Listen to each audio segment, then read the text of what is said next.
Dinhata Shanidevi Jain high স্কুলে inter school cricket tournament চলাকালীন SFI জেলা সভাপতি সহ সদস্যর ওপর হামলা চালানোর অভিযোগ তৃণমূলের বিরুদ্ধে।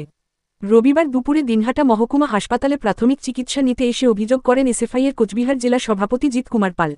তিনি অভিযোগ করে বলেন, এদিন সেখানে ইন্টার স্কুল ক্রিকেট টুর্নামেন্ট চলাকালীন তাদের ওপর হামলা চালানো হয়। ঘটনায় আক্রান্ত হয় জেলা সভাপতি ও জেলা সম্পাদক মণ্ডলী সদস্য আবির দেব। জানা গেছে, এদিন সংশ্লিষ্ট ওই স্কুলে এসএফআইয়ের দিনহাটা লোকাল কমিটির উদ্যোগে বেণুবাদল চক্রবর্তীর স্মৃতিতে ইন্টার স্কুল ক্রিকেট টুর্নামেন্টের আয়োজন করা হয়। সেই টুর্নামেন্ট চলাকালীন এসএফআই নেতৃত্বের ওপর হামলা চালানোর অভিযোগ উঠেছে তৃণমূলের বিরুদ্ধে।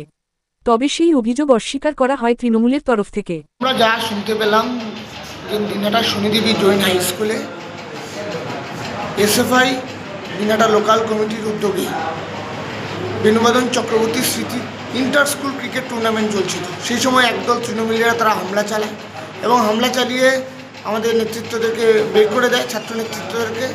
তার পরবর্তীকালে এসএফআইয়ের জেলা সম্পাদক তিনি সেই ক্রিয়া অনুষ্ঠানে আসছিলেন।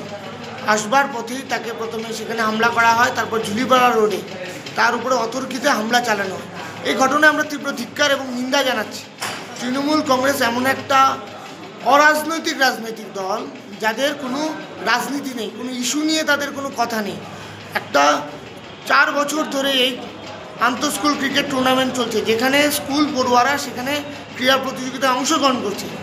সেই খেলাকে বন্ধ করে দেওয়ার জন্য তারা উদ্ধত হয়েছেন এবং এসএফআইয়ের উপর আক্রমণ করছেন। রাজনৈতিক দেউলিয়াপনার সামিল, রাজনীতি করবার জন্য কোনো ইস্যু নেই।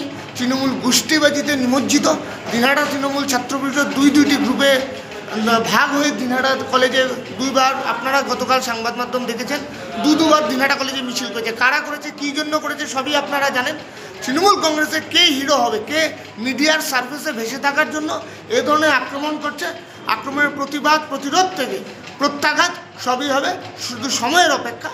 সময় নিশ্চিতভাবে এর বিচার করবে। আমরা প্রশাসনের দ্বারস্থ হচ্ছি, প্রশাসন কি ব্যবস্থা হয় আইনানুগ সে ব্যবস্থা আমরা দেখব।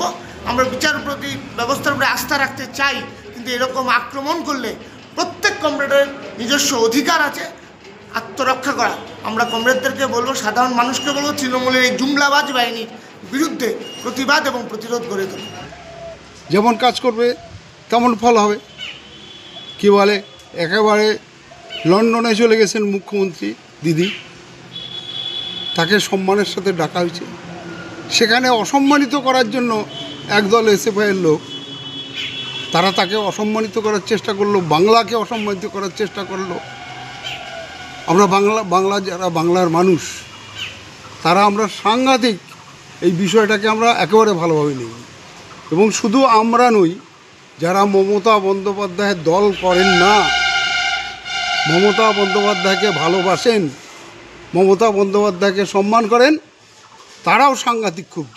সেটা আমরা বিভিন্ন মাধ্যমে জানতে পারতেছি।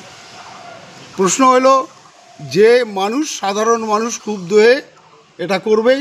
আমি এসবে যারা আমার বন্ধুরা আছেন, ভাইরা আছেন, তাদের বলবো সাবধানে থাকবেন।